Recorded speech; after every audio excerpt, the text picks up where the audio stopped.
A very warm good evening to our viewers. Welcome to the Evening Review Show. I'm your host, Matthias Aufiko.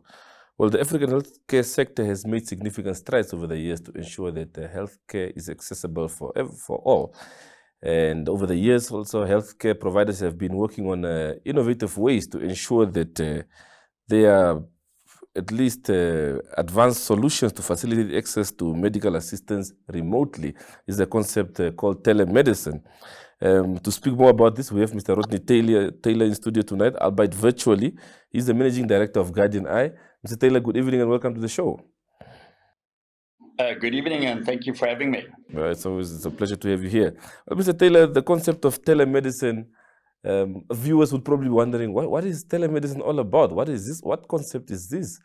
If I'm used to walking to a clinic to see a doctor every day for healthcare, what is different about this telemedicine concept? 100%, yes. So telemedicine is something that's been around for some time. I mean, we can go as far back as one of the original early wars, where they actually used a telegram service to actually consult with doctors that got injured actually out in battle. So communicating with a patient, with a doctor not actually physically being with the patient, has been around for some time. But there's always been the challenges, especially in Africa, with regards to the infrastructure and especially connectivity. On the African continent has not always been as we see. We've got in the first world, America and Europe. They have no connectivity issues. But with the cell phone boom that happened across the African continent, that bridge is getting closed drastically. That you can physically now have virtual consultations with a patient and with a doctor. So I think infrastructure and connectivity and mobile cell phones, as well as the internet, has played a big part in what's happening worldwide with healthcare. Yeah. One would wonder, what type of consultations would this involve? Surely there must be certain ailments which would still require me to go see a doctor physically. Yeah, definitely. So this is not going to fix everything. You still have your chronic conditions out there. This is your primary healthcare, and that's generally what the African continent requires. It's to access primary healthcare and to get access to it, efficiently and quickly. We often hear of people waiting days before they can actually see a doctor. And I must say, this is not an African problem. I mean, if you go to the UK at the moment, you can wait up to 3 weeks before you can actually see a primary healthcare doctor. So this is a global problem. And with us, that this is a product that's been designed and developed in South Africa, but it's also been using our European partners. So this is a combination of both first world partners as well as third world partners to create this one product that's available for everybody. Yeah. This the AVA Higo medical device, has this been rolled out already on the continent? It most definitely has.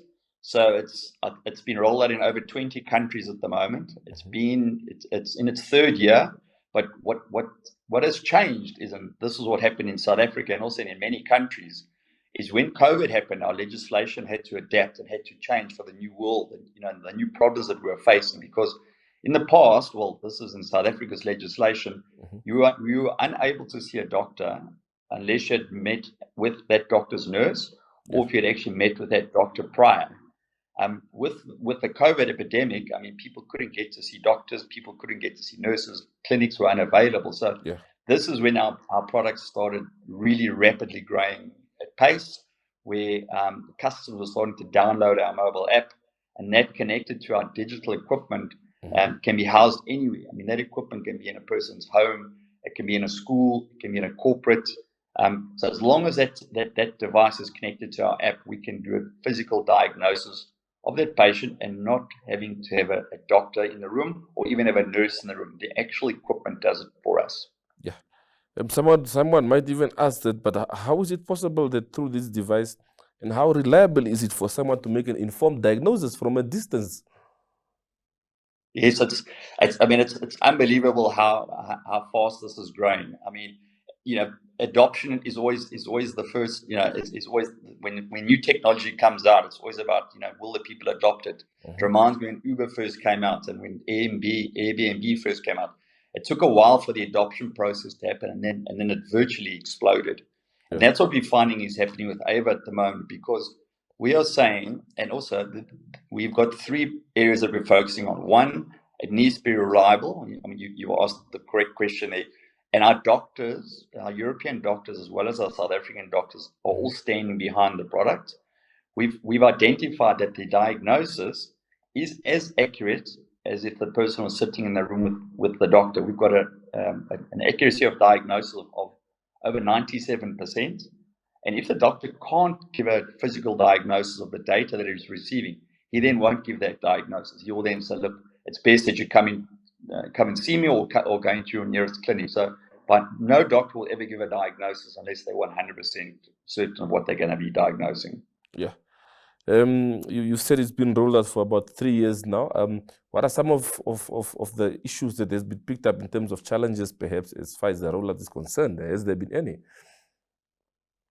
So the first challenge we faced was a lot of companies have got very strict internet policies, with cyber security and the cyber threats that we face at the moment, whereby we were using companies' physical connectivity. That was one of our challenges, or a hurdle that we had to get over. So what we've designed is the product actually connects to a private network, which is managed by Guardian Eye. So one, it prevents any firewall or port problems that we can't get access to the equipment or access to the doctor, as well as the cyber threat. And there's a lot of privacy acts when it comes to medical information. So we also house information in certain instances. It needs to be in that country. So, for instance, in South Africa, the medical data needs to be based in South Africa. It can't be housed in America. So every country that we're consulting and talking to has got different legislation around, how that data needs to be housed and where it needs to be housed. So that possibly was our biggest hurdle. And then I guess the second hurdle was just people starting to trust the technology. Once they've used it once or twice, they see that it's the same as if they were sitting in front of a doctor in person. Okay. Yeah. So how do you see this? How do you see this sort of new medical concept? How do you see it transforming the African healthcare system going forward? So I see it as a product that complements the healthcare industry. When once again, if you look at Uber didn't replace the public transport system. Uber didn't replace the taxi service systems. It complemented an industry that was that required a third option. We are saying AVA is the third option in Africa. So if I refer to South Africa, in South Africa we've got our private healthcare facilities, which is often aimed at a certain vertical customer, or somebody can actually afford it. Private healthcare is very expensive, and it's a worldwide problem. So you've got private healthcare practitioners. Then you've got we've got our national health, which most countries offer some form of government health services, same as in South Africa. But those government services are heavily under pressure at the moment. There's not enough access to medical practitioners to the size of the actual populations. And also, it's not very easy to access some of these sites. So what AVA complements the two, because one, we're offering primary healthcare at a radically low price. It's $3 per month. So you have full access to all of our medical practitioners, and it's unlimited, and it's 24/7. And the physical doctors that we're hiring are coming out of the private sector, or they're coming out of the government, the services sector. So you've got a combination of private healthcare doctors, government healthcare doctors working together in a controlled environment within Guardian Eye, and then at a very, very reduced rate of $3 per month. And you're able to access us anywhere in the country. You can get to a cell phone and download our app. You're able to get to our medical doctors. Yeah. So what are perhaps some of the legislative challenges that you faced since rolling out this product? So as I mentioned earlier, every country has got its own legislation. We're busy we're about talking to the guys in Mexico City at the moment, and there the legislation is obviously a lot different. So I would say our biggest hurdle is it takes a couple of months for our team to understand the legislation in that country, and for our team to build and design the product that enables us to work hand in hand with that legislation in that country. So every country is different, But at the end of the day, every country is they're wanting to protect their own doctors, which is understandable. So in most countries, we will use those doctors in country. Two, obviously the data needs to be housed in a safe environment within that country. And three, the mobile application also has to be compliant with with all of the stores, which was also quite a big hurdle when dealing with Apple. Apple and iOS was quite a big hurdle when you started to put a new medical app into the store. But I think we've overcome all of those challenges now, and every time we pick a country, we've got a game plan to get that app in that country as fast as possible and complying with what government is requiring from us in that country. I know you mentioned earlier on about the internet situation on the continent as far as coverage is concerned, and especially the rural areas are normally, if not cut off, they are normally subjected to poor connection that is. What are you and your team doing to ensure that you also reach those in the remotest of areas? So from a device perspective, I mean the device has got technology to compress the data, so it's generally below 40 megs. With regards to sorry about that. It's the size of the file is 40 megs, so we're able to compress the consultation, so it uses very little data. And we all know about what's happening with Elon Musk coming to the African continent. So that satellite technology that he's going to be deploying across Africa will be brilliant for our product, because then we'll be able to connect up that app anywhere on the African continent, no matter where you are. So we've got big hopes that rolls out. But the coverage in Africa, the coverage is still pretty good from the mobile networks, the SIM provide networks. So there's not many areas that we don't have covered at this point in time. Yeah. Well, Mr. Taylor, we wait for a short break, and we'll be back for the second half of the show. Stay tuned. Great, thank you. Thank you.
Well, welcome back from the short break. Mr. Taylor, just to continue our conversation, would you say as a continent we've harnessed the benefits of technology enough to ensure access to healthcare for our people?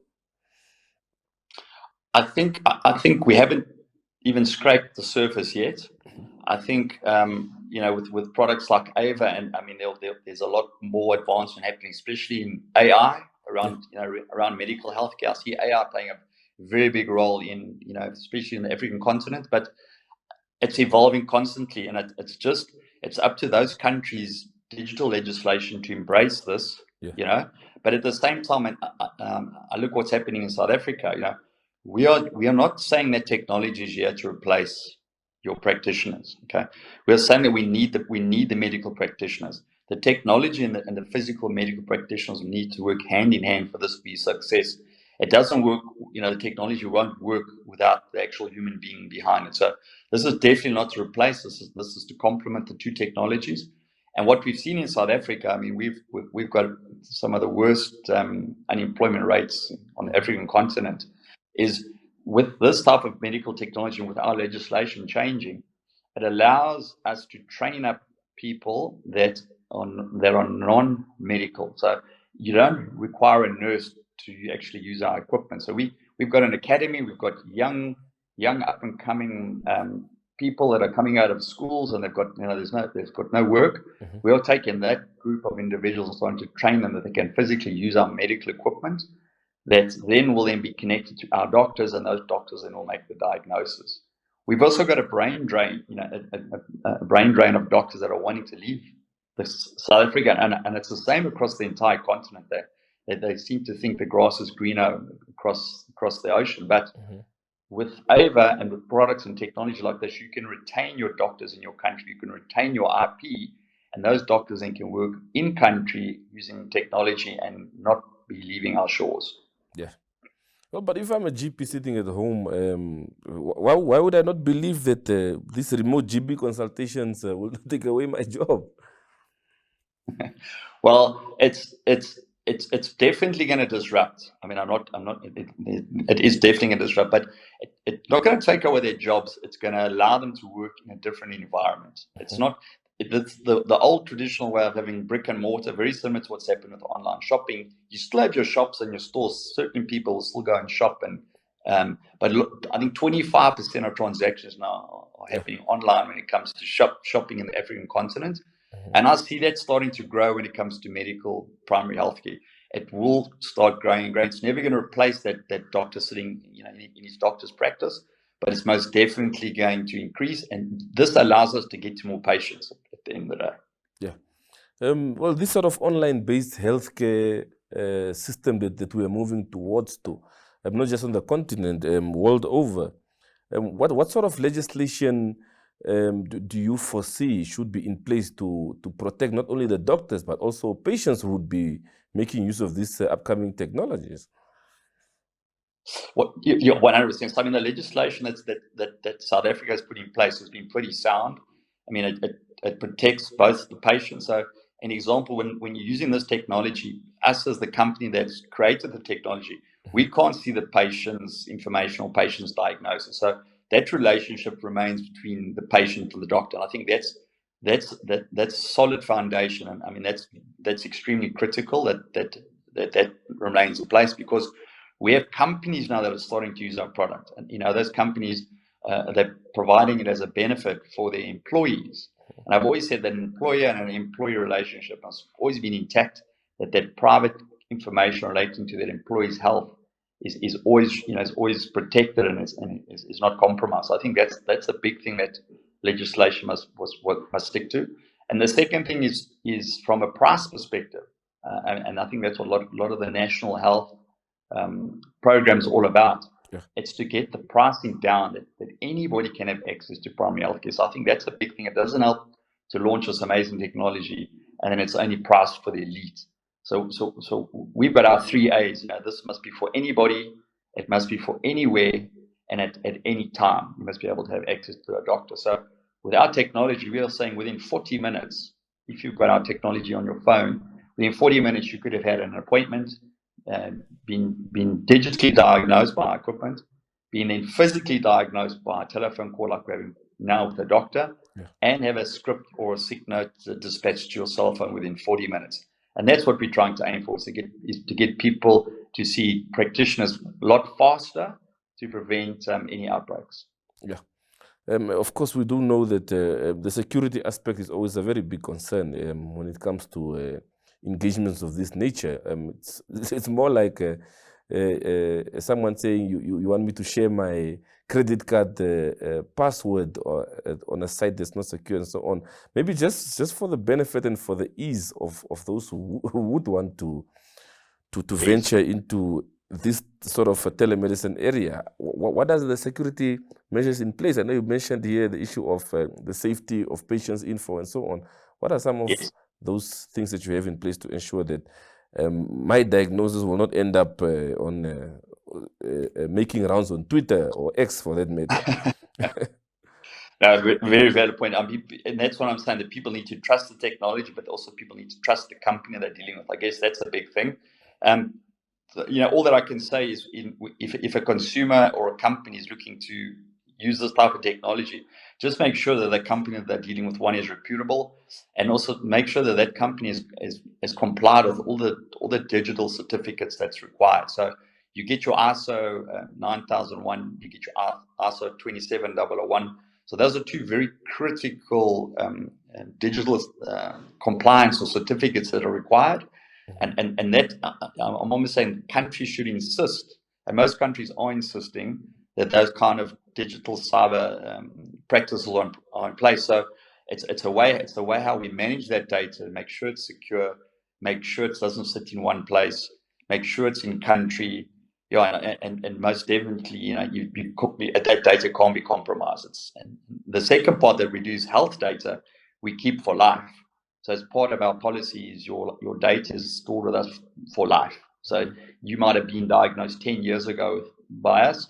That diagnosis will still be there for another doctor to go back and refer to, which is also something which is new to the African continent, because a lot of things these days are still done by paper, filed away in a filing cabinet in somebody's office, where this digital record now is with you for life. And you've constantly got it with you in your hand, which is quite unique for the African continent.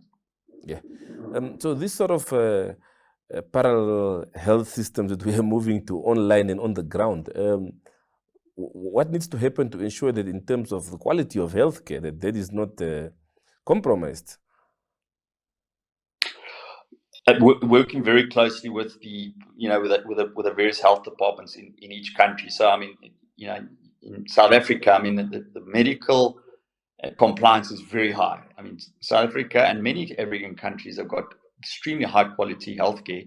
They just don't have accessibility. There's just not enough doctors and just not enough locations, and it's too costly for the general public to access those facilities. So it needs to be compliant. I mean, even our equipment has gone through vigorous testing by the international accreditation associations like TUV. And in South Africa, there's an accreditation like SAPRA. In America, there's an accreditation like the FDA. So, the company or the technology partner that's supplying this needs to make sure that they comply with all of that to ensure that the healthcare that you're delivering is 100% safe and 100% compliant. Yeah. So how are the numbers looking since the rollout, whether it's from a patient perspective or from the doctors themselves? No, it's been extremely good. I always say it's like lighting a felt fire. As soon as that fire starts going, it's very hard to stop. So in our initial trials in South Africa, our trials are based across 5,000 patients, highly successful. We had a 100% accuracy in diagnosis, and something that also we picked up during those 5,000 patients is the companies that were using us. They picked up a trend that their staff were sick days were being reduced. And the reason for that is quite simple. One, because obviously it's affordable, and also the access is easy because it's 24/7. And the third part was that we were picking up symptoms early on. An example, if somebody we picked up an ear infection, we'd pick up early in the process that ear infection could be rectified very early in the stage. Whereas in the past, that person may not have got into that healthcare as fast, which subsequently then would have them off sick for even a longer period of time. So it's a proactive approach to healthcare, not a reactive. Where most times out there people are reactive when they're ill, and we all know what it's like. We try and self-diagnose, we wait a couple of days, and then we end up going to the doctor. So this is to prevent that type of thing happening again. Yeah. When you spoke of the cost, I think you mentioned about $3 per month, and I'm just thinking about the fight of between digital currencies and the conventional banking system.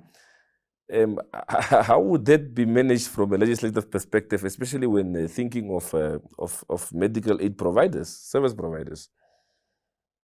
So currently, I just gave a price of $3 because the dollar is a recognized currency worldwide. But in each country, we charge in that country's currency. So in South Africa, it would be rands, and here it would be 59 rand 90, which reverts back to your $3 mark at the moment. So we're trying to keep this at a $3 mark, depending on what currency is in country. As I say, we're really wanting this to be affordable and access to everybody. Yeah. Well, Mr. Taylor, thank you very much for your time this evening, and we're thankful for your brief.